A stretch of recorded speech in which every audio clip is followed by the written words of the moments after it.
પણ એની પાસે જવું નહીં થાય. હવે આ શિખામણ કદાચ ત્યારે આને કેવી લાગી નહીં, પણ આપણા બધા લોકોને આજે બરાબર લાગી ગઈ છે. આપણો સમાજ આ શિખામણને આજ લગભગ 99% અનુસરે છે. કેમ કે એ એવી જગ્યાએ ક્યાંય જતો જ નથી કે જેને જાગવાના મોકા કે અવસર કહેવાય. એ હસવા ઘણી જગ્યાએ જશે, રડવાનો અવસર એક પણ નહીં છોડે. મજા આવતી હોય એવા 10 કામો કરશે. મનોરંજનના નામે વૃદ્ધિઓની બહેકાવાની 50 વાતો કરશે. અને સમાજના મોભીઓને આગેવાનો પણ એવા છે કે વૃદ્ધોને ત્યાં લઈ જાય, મનોરંજન કરવા લઈ જાય. 70 વર્ષે કેવું મનોરંજન? 80માં વર્ષે કોઈ દાંડિયા રાસ, ડિસ્કો દાંડિયા હોય. 80માં વર્ષે કોઈ નચાવે એવું નાચવાનું હોય કે હવે આપણા તાલે નાચવાનું હોય.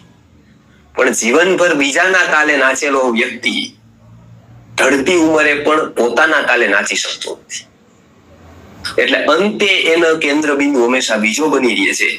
આત્મવિસ્મૃતિઓની સંભાવના વધતી જાય છે. ઢળતી સંધ્યાએ પણ આત્માની સ્મૃતિ નથી થતી, મનનો વિચાર નથી આવતો. આનાથી કરુણ વાત બીજી એક પણ દુનિયામાં નથી. એટલે આ સલાહ બરાબર આપે છે અને એક વચન લે છે કે ક્યારે પણ ભગવાન મહાવીર એટલે કે મહાવીર જ્યારે આવે છે એનું પ્રવચન તારે સાંભળવું નહીં.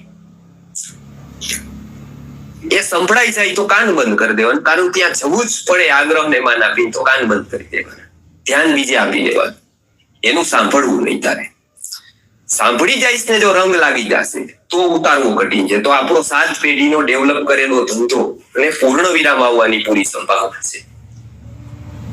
આ એને વચન આપે છે કે હું તમને વચન આપું છું, ક્યારેય એમની પાસે ભલે જવું પડે તો જાય, પણ હું ક્યારેય એમનું સાંભળીશ.